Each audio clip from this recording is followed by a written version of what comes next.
good. I hate it because all the people I'm talking to from like I'm like, you guys use chemistry at all?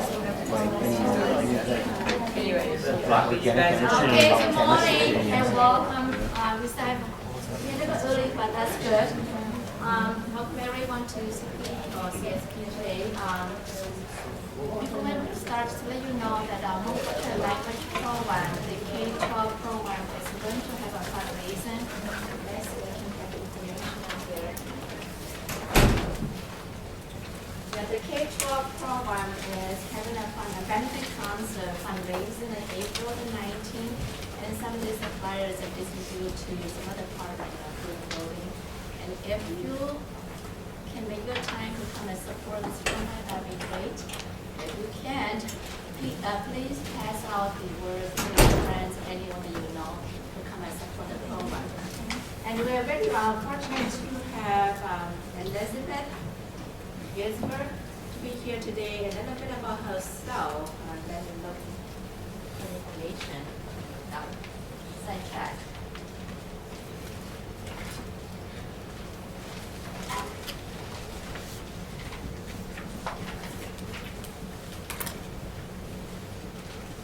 Here's a little bit about Elizabeth.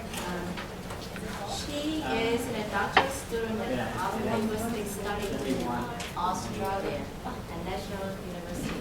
She grew up in Wisconsin, where she began making Hmong friends from a young age. When she entered college and learned that she studied language, she knew that she wanted to study Hmong. She has been actively studying the Hmong dialect since 2006, and I'm very excited to present her work to you and give you feedback. Elizabeth has been studying in linguistics since she began her undergrad career at the University of Rochester in New York State. Continue her master program, School of Oriental and African Studies in London and North Australia in her doctoral program. Elizabeth hopes to continue working on a Hmong language from the rest of her academic career. Please welcome Elizabeth.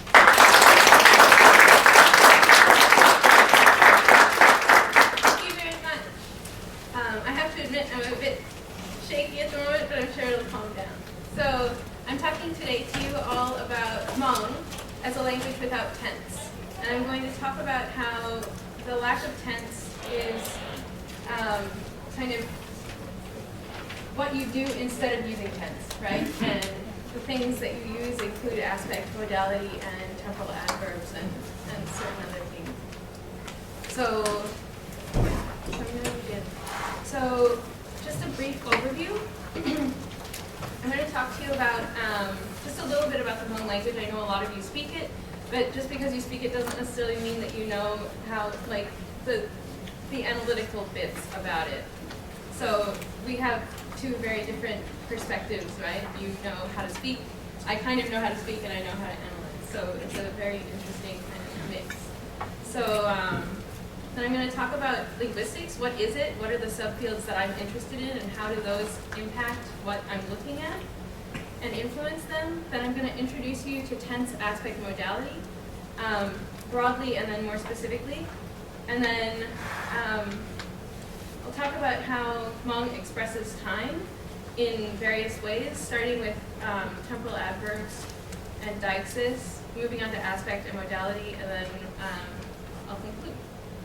So, as to begin, the Hmong language is within the Southeast Asian linguistic area, which is, as it sounds, like Laos, Thailand, Vietnam, Cambodia, all those countries have languages that share some similarities, more so than in some other parts of the world. So, but even having said this, Hmong shares sometimes some more similarities with languages like Mandarin and other Chinese dialects than it does with some languages like Thai and Lao. So there's that, and Hmong fits into this Hmong-Mien linguistic family with a sister language like Mien and other Hmong languages. So I'm talking specifically about white Hmong, but there's also Hmong Chua and all sorts of other dialects and stuff.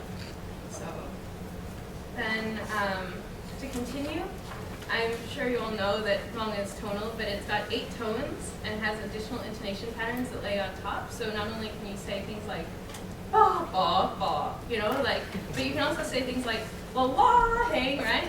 So you've got all sorts of things that you can do with this tone and to change it even. And then you've got sentence final particles like ah and ma and stuff like that, where they add politeness or add questioning or, you know, whatever it does.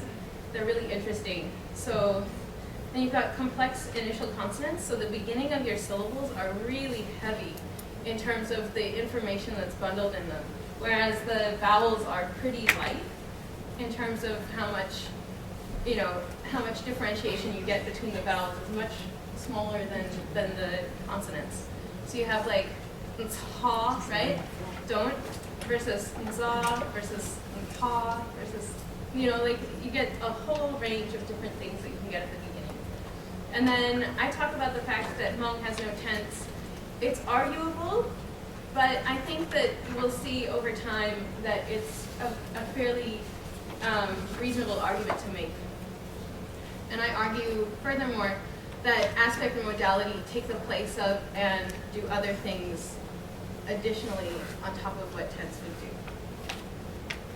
So Hmong is, like English, a subject-verb-object language. So as you can see the sentence up there, right? I love you. So you've got the I, love as a verb, and you as the object. So sentence order is very, very strict in Hmong from what I can tell. But then you've got these really fluid word classes, right? Where you can have a word that means any number of different things depending on where in the sentence you put it, basically, or what the context surrounding it is. Preverbal negation just means that that the negator, the chi or chi-ca or ca goes before the verb. And that's important to me because it influences how I look at the sentence structure.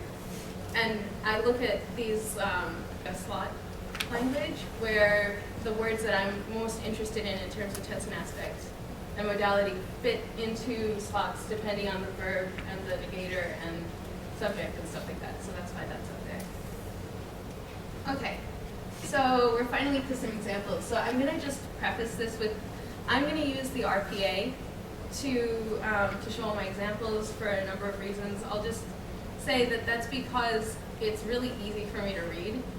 It's been used a lot in linguistic texts.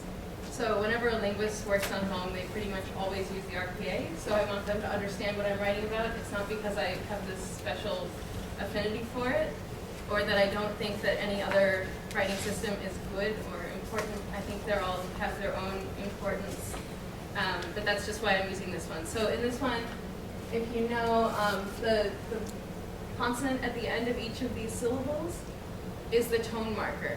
So like the first word is gu, right? Not poop or something like that.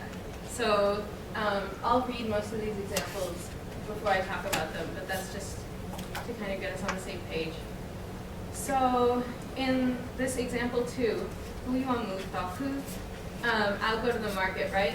Yua kind of means like will, but we'll get into that later. But it's an irrealis marker, which I'll talk about later. But then we've got things like umali, zua, idea. I'll wash the dishes. Mali functions similarly to yua. We'll also talk about that. Utaurade, he showered, right? Like he kind of achieved the showering event or something. Nunamal love. So he ate food, like completely, like he finished eating food. Whether he finished all of it or not. Anyway. And then I just put this one in because I think it's really interesting that you can combine some of these aspect or modality markers with other words that are also aspect or modality markers, and you get completely new ideas, right? So instead of like, so tato is usually what's called a progressive marker. So like the ing in English, it means like, you know, I'm eating or swimming, you know, like in the process of doing whatever that is. But when you combine it with "yua," which is like an Irialis that looks kind of like the English "will," you get "is about to," or like "beginning to," or "will soon do X." So I won't talk about that more here, but it's going into my thesis. So what is linguistics actually? I think that linguistics is a scientific study of language. So it's most about form, use, and meaning, and not so much about learning how to speak the language, though I have to admit it's incredibly helpful to be able to speak the language you're looking at. But there are fields of linguistics like phonetics and phonology where it doesn't really bother them too much if they don't understand what you're saying. They just want to hear what the sounds are, right? But I'm looking at what's called syntax and semantics, which mean that I need to know what the words are, what they mean, and what order they go in. So I do need to know kind of how the language works on a much more deep level than just superficially like, can you say cat and I don't care what it sounds like. I mean, I care what it sounds like, but I don't know what, But yeah, and linguistics is also not really teaching the language, though oftentimes linguistic analysis will inform language teaching materials, and I think that's really good. So, yeah. So I mentioned really quickly syntax and semantics as the subfields that I work in most. Semantics is most broadly about meaning of words, constructions, and sentences. And syntax is about word order, first and foremost, within a sentence, within phrases, and all sorts of things. And then I'm also looking at the syntax-semantics interface, which means that I'm looking at how does word order influence word meaning or construction meaning, and vice versa. So where are those intersections happening, and like how influential is one over the other and such. So I'm going to give you a somewhat complicated, somewhat brief definition of tense, aspect, and modality from Payne. He wrote describing morphosyntax in 1997, and it's been used pretty often. So he defines tense, aspect, and modality as follows. Tense is associated with the sequence of events in real time. Aspect with the internal temporal structure of a situation. And mode, he writes, aka modality, relates to the speaker's attitude towards the situation or the speaker's commitment to the probability that the situation is true. So what is tense? It's actually the explicit expression of time reference. So this means that it locates events in time with relation to either yourself as the speaker or the time of utterance, whether that's written in a book or, like whatever that reference point is, or it can be related to another pre-specified time. So, so absolute tense here is like time relating to the speech time versus relative tense, which would be relating to a time either before that or after now, like, so you could specify 2 days from now. It's going to be after 2 days from now, hypothetically, and that'd be relative. But this is not the same as what's called temporal deixis, where deixis is anything that points at another location, whether it's time, location, or people.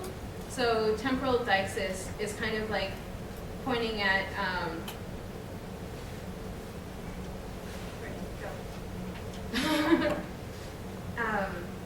can you tell me how much time I thought? Because I 30 minutes. Okay, cool. So it's telling me something really scary. Sorry. Yeah, it says I've been going for 20 minutes. Anyway. We're going to 12 times. Okay, yeah, cool. Thank you. Sorry, guys. So, yeah. So temporal deixis we'll see very shortly, but basically tense and temporal deixis are not the same. Tense is basically a very purely grammatical expression of time, whereas temporal deixis can be more word-based. Like, you can have a word like tomorrow or yesterday or 2 days from now. And those things are deictic, but they're not the same as the ed ending in English, for instance, like the past tense, right? So, yeah. So, grammatical tense, which is what I just talked about, being these grammatical morphemes that you just put on and then you know that it's before now. is not that common cross-linguistically. English, for instance, has a past, and a non-past, but no future present distinction in all reality. So we have a definite past tense, but we don't have the other two. And there can be more, but I argue that Hmong is a tenseless language. So then, what is aspect? Aspect is kind of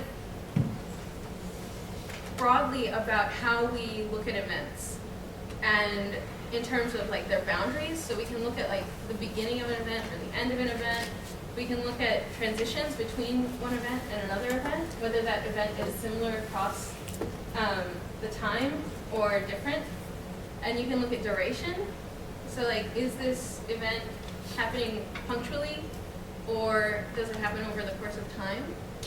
And then we can talk about progression, like I was saying earlier, with like swimming and floating and all these sorts of things, like, you know, you're in progress. And that progression can happen in the past, present, or future. You can say, I was swimming, I am swimming, I will be swimming, right? You can say, you know, like, you can put tata with all these different times. So then I won't talk very much about goals and stuff like that, but it's important for Tao especially. So another part of aspect can be that an event can either have an inherent goal or not. So like, it's hard to come up with great examples of that for me. But basically, if the event, in order to be completed, has to have some sort of endpoint, then it's a goal. If it didn't just happen and it doesn't matter if it ends, then it's non-goal. So, like search. In Hmong, you've got mjia, is search. Mjia tao is like to find. So as soon as you put tao, then you have this goal and it's been completed. So search to find. And then you can focus on part of or the entirety of an event. This is kind of the distinction between what's called imperfective and perfective aspect, where imperfective looks at kind of the internal structure of an event. You can talk about like the progress, or you can talk about the entirety of the event, and that's more perfective kind of things. And then you can talk about repetition and completion. So this is a visual representation of like kind of perfective and imperfective aspect in Hmong, but just generally as well. So the perfectives on top, I'm just showing the box as an event, and I've circled the beginning boundary and end boundary here to show you that, you know, like, the aspect can focus on a particular part of an event. And then on top, I've got attainment with added goal as Tao, and perfective on the bottom of the entire event as a whole with love. And I'll show you a bunch of examples of these later. But basically, my argument is that attainment and perfective with Tao and love are kind of perfective markers in and of themselves that bundle an event as a whole unit. And then I don't actually have any examples of imperfectives in this talk because they don't really fit with the topic. But basically, this is showing that progressives talk about the movement of an event over time, or the occurrence of an event over time. So we're finally moving into what is actually going on in Hmong a little bit more. So some grammatical markers of aspect in Hmong would include this Tao, which is attainment, the perfective, Yua, and Mali, which are both Irialis markers, but as you can tell, I'm still a bit uncertain about the uncertainty of Mali. But I also wrote that the inherent meaning of verbs and phrases can also relate to aspect. So basically, there's two kind of components to aspect. There's the grammatical markers, like I was talking about with tense, where there's just this word or this morpheme that goes on to the end, or sits in the sentence, and it makes a big difference that way. There's also verbs, right, which have their own inherent meanings. And so there's another study within the sort of field of aspect studies that looks specifically at the inherent meanings of verbs, right? So like, does this verb have an inherent goal? Does it have inherent like duration or punctuality, all these things. So I'm going to be looking a lot at that later in my research, but it's not as, like, I haven't done as much with it yet. So, yeah. Okay, next, what is modality? So modality is potentially more varied than aspect in some respects, but we're gonna just focus on what's called realis and irrealis, but more specifically just irrealis, because I don't think we're really gonna talk about realis at the moment. But basically, the differentiation between realis and irrealis is that realis talks about an event as a true, absolute fact. Irrealis talks about an event as it's being kind of unformulated, untrue, fictional, imagined, something like that. So usually it's an event that hasn't happened yet that you'd mark with irrealis, but it can be something else. So another thing that modality can do is express the degree of necessity, like need, must, obligation, same thing, must, probability, like maybe, you know, these kinds of things. Ability, like can you do it?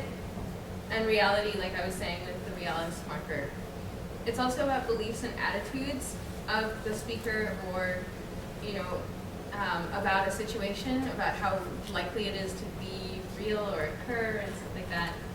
And then there's kind of this distinction between the knowledge of the speaker and the freedom to act, which is also known as the epistemic deontic distinction, which is still complicated and not really necessary for our discussion today. So, here's yet another visual representation. I liked this one because it's kind of imaginative. But so the ground and trees I'm marking as realis because I feel like they're more tangible and real to us than clouds, which are more nebulous, you know, and not necessarily so real to us. So I've marked the cloud with irrealis, events that haven't happened or imaginative or imagined, and things like that. And so I've got Yua and Mali up there. Note that Mali can also just come out as Ma, like Iti Kumala, right? It doesn't have Li in it, but it's still the same word. So I found a paper by, and I don't know how to say her name, Shriyu Tai, and it's got tones, so I don't know. But she wrote a paper about Tai Jia, which is kind of like the Hmong Yua. It's also looks like English will and is an irrealis marker. So I've got 3 examples from that paper, and then I've kind of used these examples to come up with my own examples to test in Hmong, and I'll show you those in a little bit. But basically, in English, we've got these 3 sentences. Mary will go to the opera tomorrow night, Mary will be in the opera now, and Mary will sometimes go to the opera in her tracksuit, which are not very culturally appropriate for Hmong, typically, you know, in terms of the language. But, so basically, the first one in A, Mary will go to the opera tomorrow night. Like, that looks really typically future, right? It looks like you're just talking about the future, and, you know, and maybe that's the case in this situation. But then when you get on to B and C, you can tell that maybe will, Ja, and Yua are not actually future markers because they're doing other things here. So in B, opera now, it's not actually about the future, it's about right now. Right now, Mary will be in the, so it's about how likely someone thinks that Mary is to be in a place. So it's about likelihood and people's belief about a situation. And then C is more what's called habitual. So habituality is more about how an event happens over time, again and again and again. So this will is also not a future marker, but it's kind of marking how she habitually does something, but it's not actually a habitual marker. So then the Hmong expression of time without using tense and that isn't aspect or modality can be shown by things like temporal adverbs, like yesterday nah ma, today nu na, tomorrow taki, before one day, after a con day, and now tashi no. You know, all these kinds of things, and of course there's tons more, can be used to express time very explicitly in Hmong without using tense. So for example, we've got the tomorrow, right now, and yesterday. You can say something like "unama," right? And that can mean I am eating, I will eat, I ate, like any sort of thing like that. If you say "taki unama," that means tomorrow I'll eat. All of a sudden you know that it's in the future because you've specified the time very specifically. Then in 8, similarly, "tashinaku shaindau," right now I'm studying. Right? You know it's not in the past or future because you specified it. But that doesn't mean that this tashina is actually a tense marker, because then you'd have 1,000,005 tense markers, and that's just not how it works. So, and then same thing with 9, "nahma hu shaindau Hmong." Yesterday I wrote in Hmong. So I find those were fairly straightforward. These other ones are somewhat straightforward, but then still maybe a little bit more is going on with them. So you can say "uandenda," which you "bao." So before that, I didn't know you. So you're specifying a time and then talking about a time before that specified time, right? And then you're talking about the event. So this is something that if you were doing this with tense marking would be considered relative tense. Basically, it's just more complicated, but it still works perfectly fine. And then before tomorrow, I must eat food. One day taki wiwa tao nama, right? So, and then there's just another one, shinji shaya. Soon is like also a temporal adverb. It locates like how it locates an event in time as well, but in a slightly different way. So shinji shaya and see you soon, where soon is the temporal adverb. I'm going to go over this pretty quickly because it's complicated. But basically what I want you to see is that there are a number of different linguists who have worked on Hmong who have looked at similar words that I have and have come up with completely different analyses of the same words, right? And so this just shows that there's still room for discussion in this study, in this topic, because there hasn't been consensus for, since it's been started to be talked about. And yeah, so you've got things like Mali hasn't actually been analyzed very much by most people yet. It was marked as presently or like glossed as presently by Clark. It was translated as therefore by Jarkey and then by Jaser. And Biva Mua recently looked at it as a future tense marker as will. But we'll see. So on the far right is what I'm currently thinking. But that might change because I still have 2.5 years left. Okay, so Hmong Lao, perfective and not past. So if Lao was a past tense marker, then I'm going to start over. Okay, so for example 13, Lao shows that something has been completed as a whole, right? So he drank 1 glass of water completely. So Hang is also adding to this completely completion meaning, but love by itself would also have a similar meaning in this case. So you've also got Mutsa J love. He arrived at home. So in this case, the arriving is marked as like a completed thing. So if he just Mutsa J, then maybe he was just going home. But because you have love, it means that he achieved or he like completed that event. The next one, 15. Uliche tu ya sida love. My house is already white. So this was in the context of like talking about whether you wanted to paint your house or not. And yeah. So then 16, tu bao ga ta love. So I already know you completely. Love, once again, is kind of signaling completion of an event. So even though, you know, you don't really, you meet someone and you're like, oh, I know you completely already, right? It doesn't mean that you're done knowing them, but you kind of have an idea of their whole being in this sense. Okay, so then Tao. Tao is very versatile, right? So we've got 4 meanings of Tao in this slide. In 17, Gu Tao I Tu Day, right? I got a dog. So by itself as a verb, it just means get. And then in 18, Gu Da De Tao, I can shower, right? Tao as in 18 is a potential mark. It means I'm able to, I can do it. And that comes after the verb. In 19, where it comes before the verb, is where it's aspect, and where a lot of people call it past tense. But, so, Hu Tao Na Ma, I ate, right? The Tao here is saying that that event was achieved, basically. Like,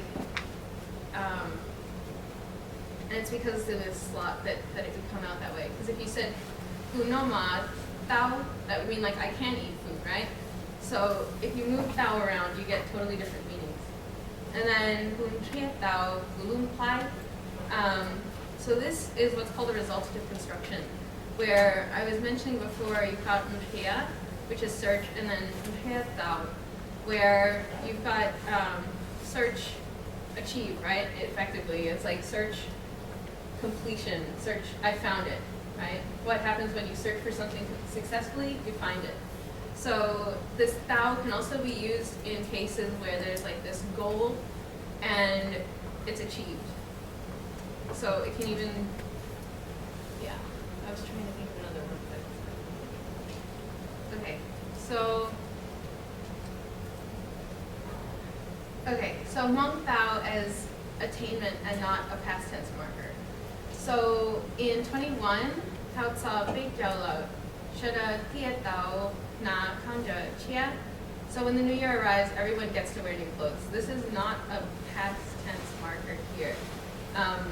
Therefore, from Tia to Chia up here, you've got everybody gets to wear new clothes, right? So everybody achieves the wearing of new clothes, basically.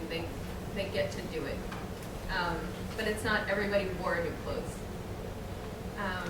Then Nuchitao Yuatsi, so she's not married yet, is the meaning of this one in the context that it was used in. So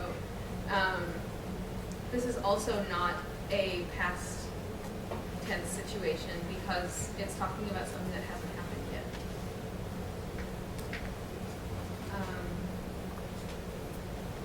Then in 23, Kapo Tao Dia Tia, that DH is really hard. So basically this last bit of the sentence means have you jumped over yet?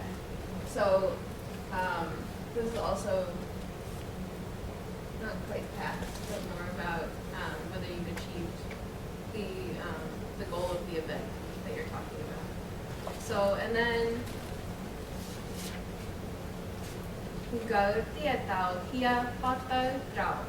so 24, then the couple had to leave a basket. So 10 minutes. Ooh. Then the couple had to leave a basket. So in this case, Tao is kind of acting as a it's doing a very similar thing. Then moving on to modality. So Yua and Mali are different Aerialis markers. And I just wanted to say that Yua also combines with some aspect markers and other morphemes to convey different modal and aspectal meanings, which I'm still investigating. So the modality combinations are really well studied, like Yua Tao and Yua Ju, which both mean like must or should do something.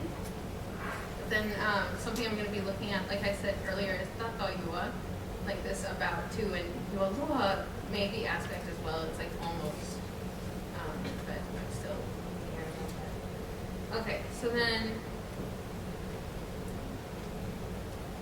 So Hmong Yua is not a future marker, but rather an Aerialis marker. So 25 is just shows that you don't have to use Yua to in this sort of sentence. You've got Tumu, Ji, Nu, Hong Yu, Paki, Pao, Zhang Du. So Tu goes to meet with his friend tomorrow night, right? Which basically means that he will go. Then when you put Yua, Du Yua, Nu, Ji, Nu, Hong Yu, Paki, Pao, Zhang Du. So Tu will go meet with his friend tomorrow night. So in this case, it looks very much like a future tense marker, and it is effectively marking the future. But it's also doing other things. So for instance, in 27, Du Yua Law, Nya Hao, Nu Che, Tashina. So Tu will be in his house right now. So this is the same kind of construction we had earlier with the opera sentences in Thai and English. So in this case, we're talking about an event that's right now, but you don't actually know that it's happened yet. So that's why it's in the Aerialis. So you're postulating that Tu is actually at his house, but you don't know. Or you would say Tu is in his house right now, right? He would just completely block the other things out. So, and then, Du Yua Shi Dao Nama. So sometimes Tu will leave with a fork. So in this case, Yua is also not acting as a future marker, but rather marking something that he maybe habitually does, or something like that. Okay, Mali is maybe my favorite and most confusing marker of all in Hmong language so far. So forgive me if my analysis does not make entire sense yet, and please be prepared to give me more examples, which would be awesome. Okay, I'm going to preface this with my understanding of Mali has gone through a lot of different analyses actually over time. So I've thought different things, like I thought, oh, Mali is a benefactive future, right? And I still thought that Hmong has a future tense. Benefactive means like to do something for someone else, or to do something for the benefit of whatever. So I had heard that you could say like, Umali with idea, like a child could say, I will do the dishes, but then the parent can come back and they haven't done the dishes, and the parent says, don't use Mali with me, just use Yuan, right? I've heard that. I don't know if it's actually true. Maybe you guys could comment on that. But so I took that and looked at it and said, oh, well maybe Mali is this like benefactive type marker in a way that you're using to talk about something that you do for someone else. And then, what else have I thought? I thought it's been uncertain because of that same thing, where if a child says it, but then the parent comes back and they haven't done it, then it's maybe more uncertain. So it's in response to a command, but it's not certain. I'm still up in the air. But I think it's definitely mirrors some of what Yua does. It's often used in very similar situations and seems to be carrying a similar load. But you can't, I haven't picked it apart yet. So in 29, my friend said on Facebook, like if I'm tired, then I'll tell you. It's okay. You don't have to worry. So I looked at that and I said, oh, that's kind of like this benefactive thing for me, I think. Right? It's like I'm doing this for the benefit of you and me, actually. So then in 30, once again, for you, I will ask my mother if we have relatives. This was in, I was talking about how I was in Australia and I was like talking about the Hmong people there. And she was like, oh yeah, I think I have relatives in Australia. And I'm like, oh yeah, where do they live? And she's like, oh, well, I'll just go ask my mom, and when she tells me, I'll let you know. So I got two Malis here. Yeah, so it's acting like Yua, but not. So there's also an example of Mali Ganda, yeah. When will you graduate, right? So this doesn't actually fit my analysis at all yet. So, but it still looks like an Aerialis marker, like it's not happened yet, right? Then 32. ก็ควรจะก่อรูปประกอบ Loshi Gosha Ua Hmong Monte Kapanda Umali proofread. Right? So I had written a letter to someone in Thailand, and I wanted to have someone proofread it, and she was very helpful and decided that she could proofread it for me. But she couldn't see where I had actually posted the letter that I had written in Hmong. She only saw it in English, and she was like, well, do you want to write it first in Hmong, then I could proofread it, or do you want me to just write it all in Hmong? You know, and so we finally got to an understanding. But she used Mali here when she said Mali proofread, which is also looks fairly benefactor. Yeah. So in conclusion, I argue that Hmong has no grammatical tense, although sometimes these markers look like, or actually are, you know, doing some of the things that tense markers would do. I argue and show, I think, a little bit that aspect and modality are complex in Hmong, and there's way more beyond what I've even talked about, enough to fill up the pieces and more. And I've shown that you can kind of test for tense by combining relevant words that are deictic with different time words, such as na ma, nu na, and taki, like yesterday, today, and tomorrow in Hmong. So, for instance, if you want to test that something is not a past tense marker, then maybe you want to combine it with something in the future, right? So, yeah. And then I think there's definitely still room for debate within and without my analysis about what exactly is happening with these four words, love, thou, yua, and especially wali. So here are some references. And Wachondao.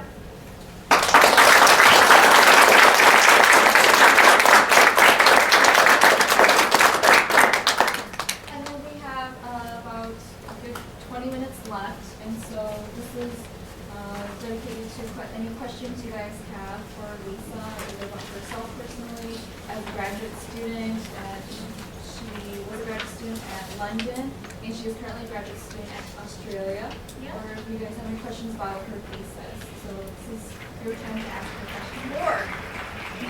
Or if you have any examples that would really blow my analysis out of the water, that would be awesome. Okay. First, can we get a copy of your PowerPoint? Yeah, definitely. Is there a form where I can send that? You will have to connect to your email and then. Okay. Yeah. All right. I have it for And you. then regarding tense, have you looked at the word tu? Yeah. Like- Like, no more, Yeah, right? tu no more. I already ate. Tu no more la, ta dot no more, tu no more. Yeah. So I would not consider it as tense. I was thinking it may be realis, but I'm still up in the air about it. But I don't think Okay. it's quite tense. All right. Yeah. Okay. I think it's. Yeah, I think it may be kind of like a realis or a perfect marker, where realis is kind of the one that says that something is real, it really happened, or a perfect is kind of like combines past with what's called future. What's it called?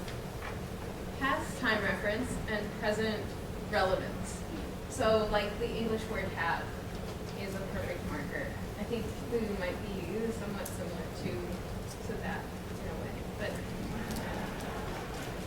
Okay, other question I'll let other ask and I'll come back. yeah, Yeah. perfect. Thank you. I just want to applaud your effort that you put into studying a language. Because I think oftentimes we take a particular language for granted. One thing I was wondering about is, considering that our language still has a lot of room to evolve, and we're still missing a lot of systems, for example, like signifiers, what attracted you most to tense? What signifiers are you talking Like, about? for example, like, we don't have a signifier for a shape, or for like a cubic shape or a square. Oh, okay. So you just feel like you're missing vocabulary. So what attracted you to tense rather than? I think because, well, it's actually a storied past. When I was in college, I studied with a professor named Scott Powell, and he got me on the track to studying aspect in Hmong and in colloquial Jakarta Indonesian, and it's just kind of followed me. I've been following it. So, but basically, I think there's a lot to look at in terms of aspect and modality in Hmong. And so it's something that's been looked at a little bit, as you can see on the there, on literature review. Like it's something that's been explored, but not in full. There's still plenty that's not been really explored. I think. So yeah, and it's something that's been talked about cross-linguistically in the area. So people are talking about, you know, like a lot of these Southeast Asian languages. In fact, there are people who would argue that there are almost no Southeast Asian languages that have tense.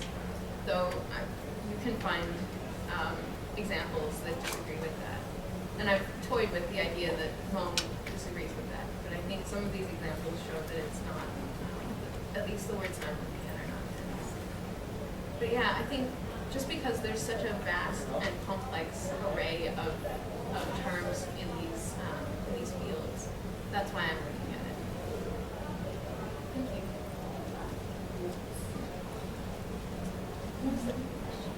Thinking about the mommy thing, Yeah. I think we is separate from mom. Okay. It's like when someone just say, like what your mommy, adult mommy, or like, I think we just kind of softens that word, you know? Okay. Like, 내가 좀 모르니, instead of 내가 좀 모르니, right? Like, why don't you listen? And we soften the word, Yeah. So that rather than feeling as a request, that I don't want to do, it's actually, it's softens that. Lee is something that I've wanted to write a paper on for like ages now, because it does everything. It's like Chiolita, Mali, Bilita, you know, it's like in all of these different things. Tiali. Yeah. It's just all over the place. That's why I think we is separate from that. You know, because, Yeah. but that's really interesting. Thank you for doing this. I knew that. Like you said, that talking to us. Yeah, thanks. I think I have a question right there. Oh, you know, thank you for your presentation. I think it's, you know, like others have said, I think there's a lot of potential in this project, and I'm glad that it's a dissertation and you're still researching and analyzing, and I really appreciate the fact that you talked about the tension between the ability to speak and the ability to use all of these linguistics, of which I'm not a linguistics person. But I think one thing, you know, and it's good that you're showing us the work that has been done and some of the gaps in the literature. And I think the potential or the promise of your project is that you have all of these things to kind of, you know, explore. And but one thing I do want to say is that precisely because of that, I think you have an opportunity to really do a good job. There's something that's inherently important about being able to speak the language and to understand it, to analyze. So Danae's point about food, right? In your example of 19, you say "Gutao na mo," and then your translation is "I ate," right? In 19. Yeah. So generally, I feel like "Gutao na mo," in terms of spoken, I wouldn't say that, right? Like I wouldn't say "Gutao na mo," I would say "Gutu na mo." So yeah, so maybe so there's so much more potential, and I think that one suggestion I have is that for you to continue to dialogue with us and with others who are interested in language, because it does have tremendous potential. So that's all I wanted to. Yeah, thank you very much. I really appreciate that. I'm actually living with a Hmong family at the moment, and I'm in the midst of doing a 6-month field research project. So I'm kind of right in the midst of data collection and analysis at the moment. Something interesting with your research on Mali that I found is, to go along with your insist on your business really, I think it's kind of what you said, it does soften the belief, and it's also more polite way to ask, because whenever you say Ma, it's more polite to add politeness to it. And additionally, what makes it very different from Yoa is I believe that Ma requires an audience. Yeah, It I requires heard an that one audience. before. Rather Yeah. than Yoa, I can be by myself, I can be by myself, and I can say Yoa. Once I add Ma, it refers that there's an audience I'm referring to as well. Yeah. What if it's myself in like the third person, or to, you know, whether it's a class that was made years ago or whenever. I think Ma requires, it's not like a command, it's a command, but it's a response to an audience. It's what it's right at the same time. Yeah, thank you very much.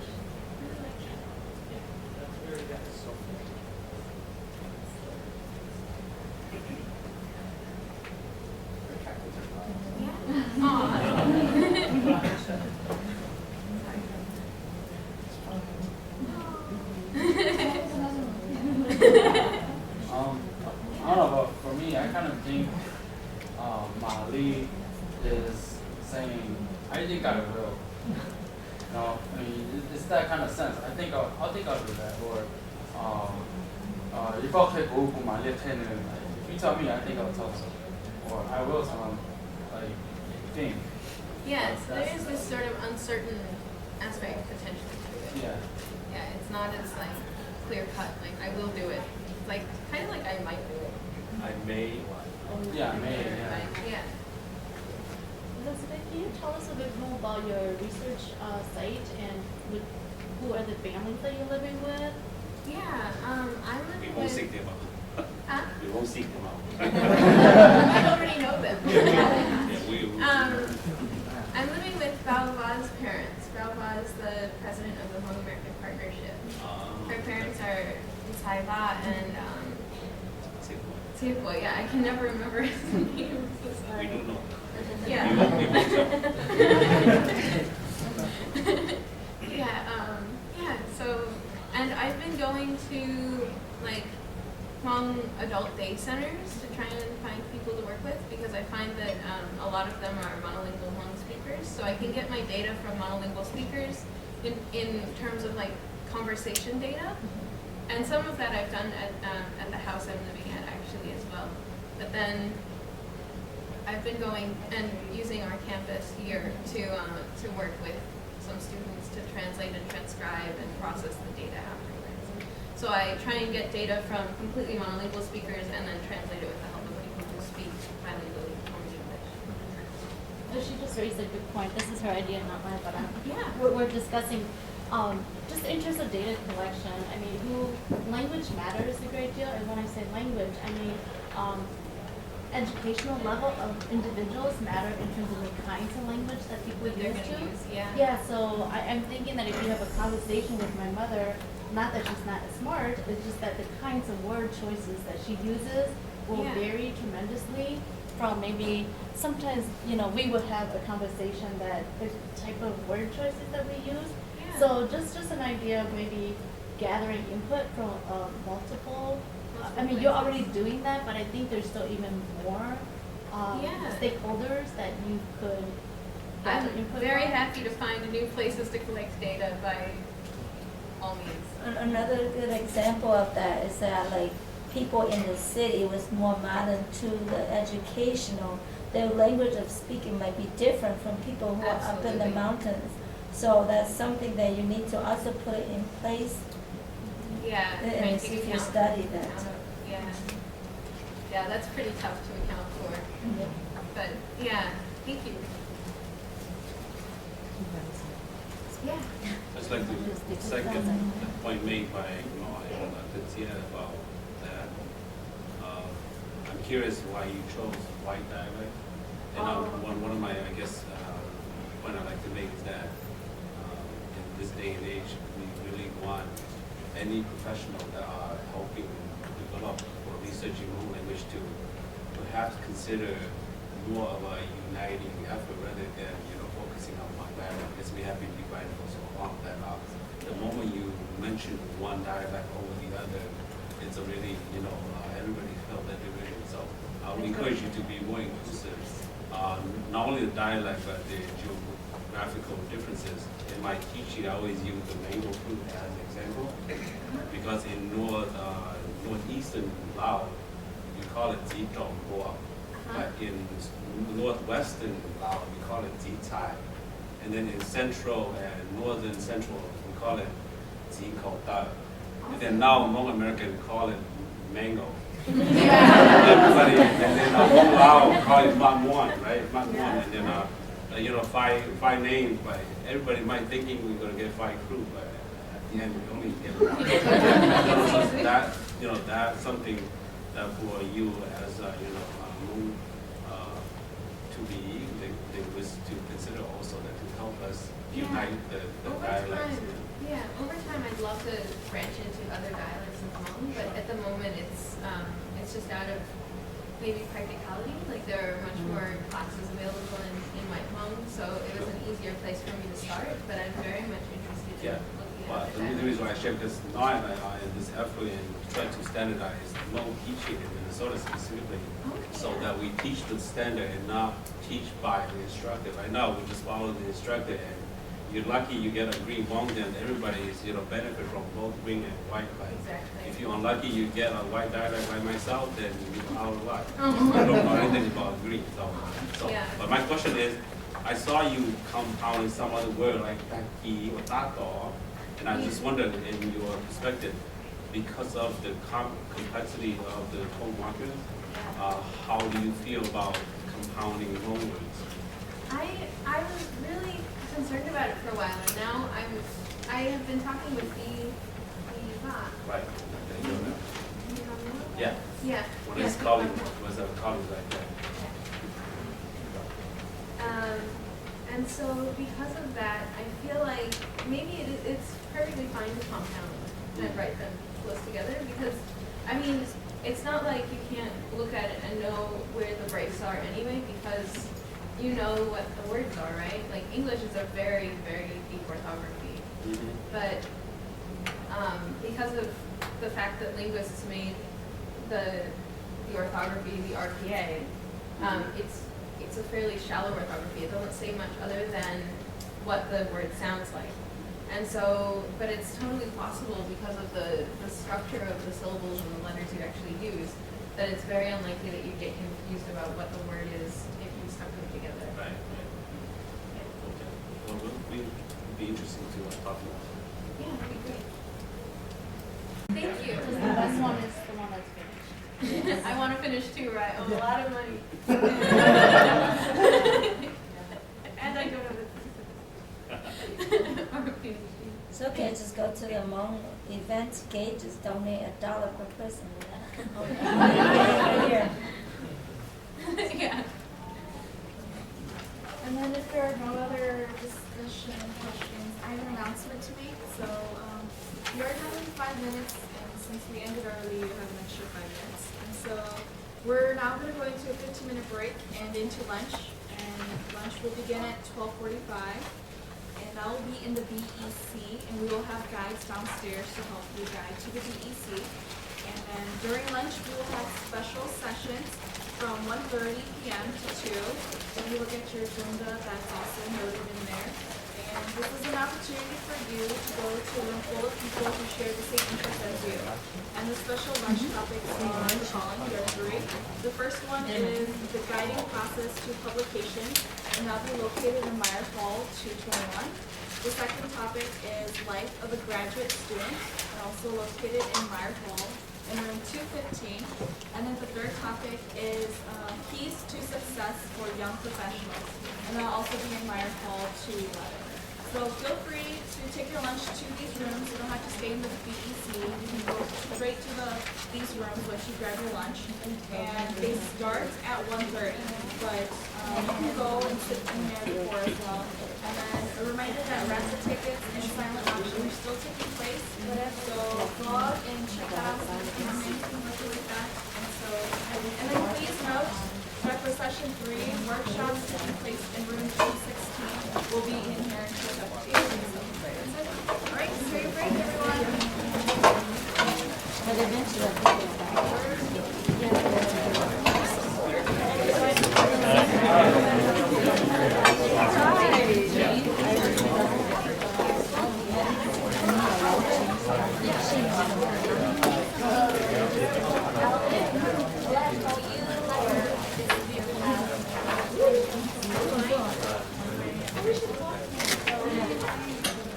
Hey, I'm not driving to your session.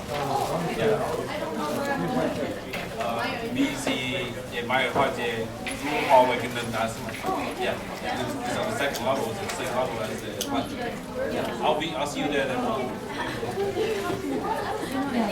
Change is always great. It was so fun. I did different things before I went to teach at the university, and I still do some of it. I love it, but I think when you I don't know. She told me that all like you happy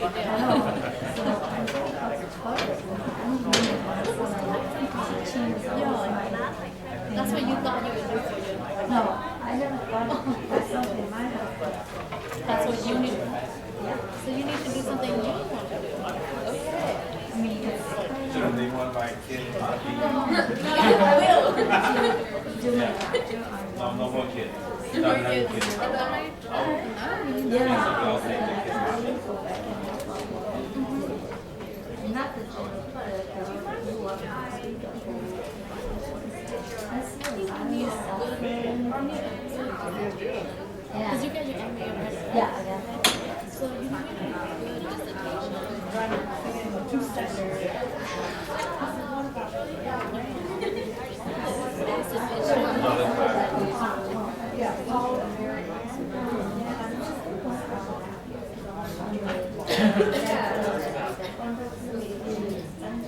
Oh, really? What did she just? You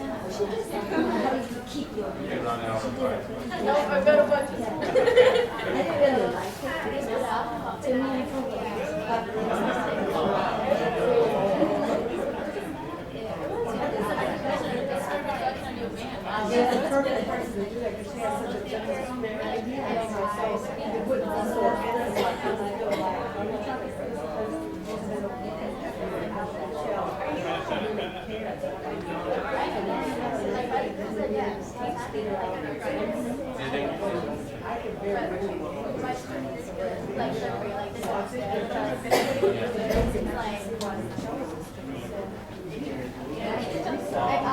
Yeah, why not?